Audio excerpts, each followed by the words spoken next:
Salutations, respected viewers. This is George from Ireland. One of my faithful viewers has requested a video about the late Ian Paisley, and this chap suggested that the Reverend Paisley was the greatest Northern Irishman ever. Even that word Northern is debatable because, well, some people say, oh, Northern Ireland, it should be part of the Republic of Ireland and all that.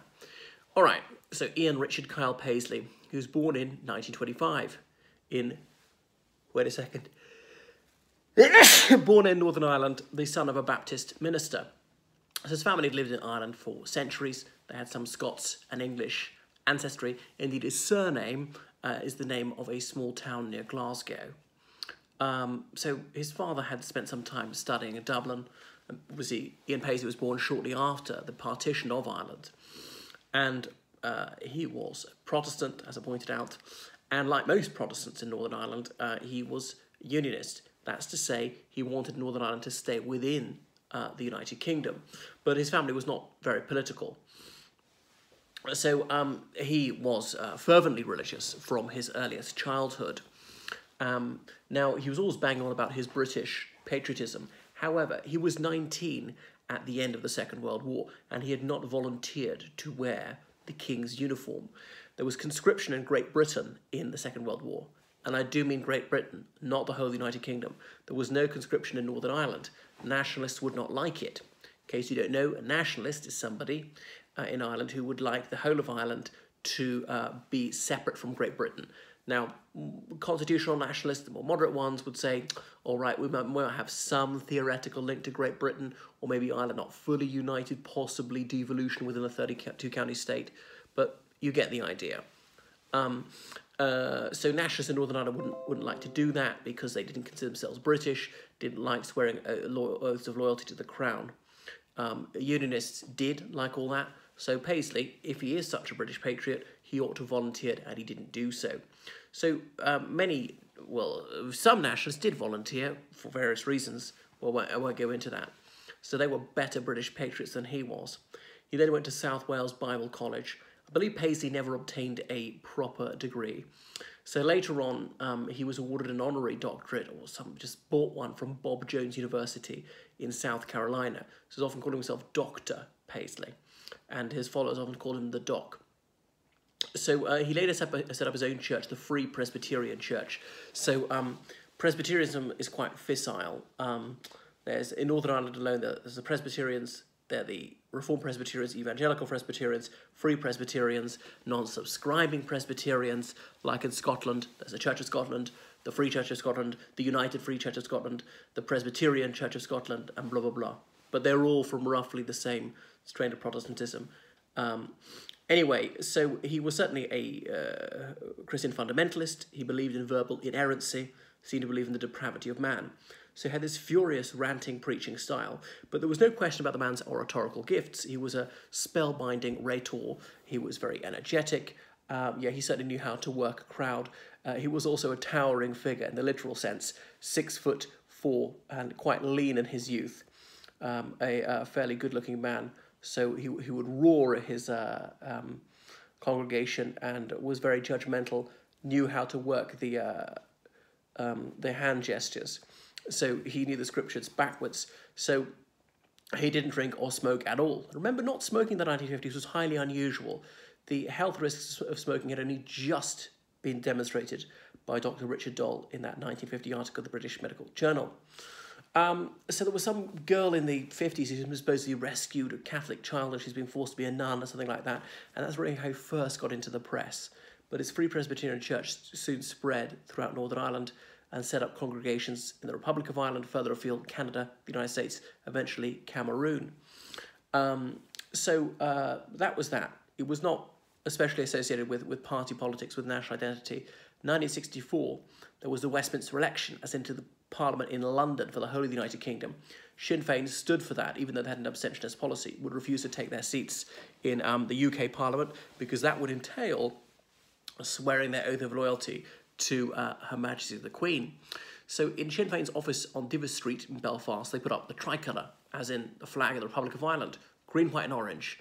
because they consider Ireland to be a single country, shouldn't be part of the UK at all. That's Sinn Féin's standpoint. So Paisley found out about this, and nobody seemed to take exception or even be aware of it until he began tub-thumping about it, saying it was an absolute outrage. The Flags of Emblems Act in Northern Ireland said that the Union flag was protected and people were not to deface it. Of course, people were permitted to display the Irish tricolour, but if they thought it might cause a breach of the peace, then the police, the Royal Ulster Constabulary, were entitled to remove it. And Paisley said, that flag's an offence because the Republic of Ireland claims us. That's not on. And flying that flag here is highly provocative. It must be removed. And if the RUC don't take it away, I'm going to lead a crowd of hundreds of my supporters and we'll tear it down. So the RUC, they followed up his complaint and they forcibly removed the flag. So that was that. Got him fame and indeed notoriety. So the late 60s, the Prime Minister of Northern Ireland was Terence O'Neill, and he was pushing for further reform. He was trying to win more Catholics over to the Unionist side. Partly he was under pressure from Harold Wilson's Labour government in London, saying we'll cut the subvention to Northern Ireland. A third of Northern Ireland's budget is a subsidy from Great Britain, and if you don't play ball, that'll be reduced. But anyway, what's his name? Paisley was saying absolutely no concessions to nationalist opinion. Sean Lemass visited. He was the Taoiseach, as in Republic of Ireland's Prime Minister, and Paisley and his goons threw snowballs at him, all the rest of it. So, don't want to simply retell the whole history of the Northern Ireland Troubles, but the Troubles exploded in 1969, and Paisley's incendiary rhetoric was certainly unhelpful to the situation. Now, he said he didn't support terrorism, but some guys who went to the loyalist terrorist outfits, such as the UVF, such as the UFF, said they were inspired by his inflammatory tub-thumping. Well, it was a 1974 Ulster Workers' Council strike, because there was a Sunningdale Agreement, power sharing between the two communities. There was a Council of Ireland, the Irish government involved in the affairs of Northern Ireland. Paisley said this is anathema, and he led a strike to collapse the executive, and indeed it was collapsed. Crucially, like the power station workers, who were heavily unionists, they refused to supply electricity, and the whole thing collapsed. Remember, throughout the UK, there were lots of strikes in the 70s, a 3-day week, when there wasn't enough fuel to go round. Now, ironically, Paisley had secretly planned to form a power-sharing administration with the SDLP. That's the Constitutional Nationalist Party a couple of years earlier. However, it had not borne fruit. So it was also hypocritical to say this is anathema. He'd considered it acceptable. So Paisley's rhetoric, it bordered on anti-Catholic. He would say he was anti-Catholicism. That was his view. He was not against the people, but he just agreed with the doctrines of the Catholic Church, or the Church of Rome, as he would say, which many consider pejorative. He'd always say Roman Catholic rather than Catholic. He liked to scorn the notion of transubstantiation. There's a famous video of him addressing the Oxford Union saying, oh, if a bachelor priest performs this ceremony, they believe this wafer becomes the skin, blood, hair of Jesus Christ, blah, blah, blah. So Paisley, he was one of the most recognisable figures in British politics. He was elected to Parliament. He defeated Henry Clark, who was a Unionist MP who was married to a Catholic, and that caused some comment in this constituency. And Paisley was then an MEP, member of the European Parliament. Famously, when Pope John Paul II came to address the European Parliament, Paisley stood up and said, I denounce you as the Antichrist. Some of his beliefs seem to be staring bonkers these days, saying how the Pope is the whore of Babylon or Jezebel. Towards the end of his life, he stopped harping on about that. But in the 70s, he actually had a constituency for that. Some people would buy into these eschatological ravings about how Rome was infernal. And he was very much Eurosceptic. He'd campaigned for a no vote in the 1975 referendum, believing the United Kingdom should pull out of the European Economic Community. Significantly, the EEC had been founded by the Treaty of Rome. So whenever there was an attempt by unionist politicians to stretch out the hand of forbearance to the nationalist community, he said, no, this is absolutely unacceptable. You're being Lundy, as in the commander who almost surrendered Derry to James II. And he would fulminate against them. So he was very unhelpful. And he was an almost cartoonish figure of unionism.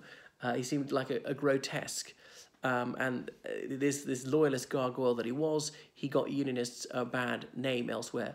He actually wasn't a member of the Orange Order. He was a member of another loyal order. I think it was the Apprentice Boys of Derry. But he said, no, the Orange Order must be allowed to march wherever they want. The Union flag must be displayed absolutely everywhere. Must be no restrictions on that. So the IRA tried to kill him many times. Right, so that was that. He furiously denounced David Trimble, had much the Ulster Unionist Party for agreeing to the Good Friday Agreement. However, it was the only show in town, as people said, and 9 years later, Paisley agreed to just that. Remember, in 98, the main nationalist party was the SDLP, not Sinn Féin. By the time Paisley came on board, Sinn Féin was the major nationalist party, and he ended up going to coalition government with Martin McGuinness, with his nemesis, and obviously McGuinness had been trying to kill him, so that was that. So Paisley, he'd formed things like Ulster Resistance, which he didn't tell it to kill anyone. He didn't say we're going to report any arms. Some members of Ulster Resistance were jailed for illegally importing weapons. I think there were a couple of members of Ulster Resistance who were convicted of murder and so on. Paisley didn't actually advocate for that. So people say, oh, come on, you marched up to the top of the hill. You didn't actually tell them to do it, but you provided the mood music. And there were other times like that, because he thought, what if the doomsday scenario comes, London kicks us out of the UK, says you have to join the Republic of Ireland, then loyalists were going to fight tooth and nail for an independent Northern Ireland. Actually, it didn't come to that Armageddon as he would have seen it. So I think he had a very deleterious effect on the politics of Northern Ireland. There was this malaise of sectarianism and unreasonableness, of intransigence, and his rhetoric was all about obduracy and inflexibility and being unwilling to meet people halfway. And this raised the tensions and so on. He did a great disservice to his own side. So I think we're better off without him, actually. And I remember people predicting his party would implode upon his demise because they said these are big shoes to fill, and Junior, that's Ian Paisley Jr., is not going to take over. Actually, it was Peter Robinson took over, did a passable job. And then under Arlene Foster, they're still going. So he is not missed, certainly not by me. His memory is unhappy and inglorious. In some respects, a moderate man, and he had a good working relationship with John Hume, who was a Catholic, of course, leader of the SDLP. They used to have dinner with each other.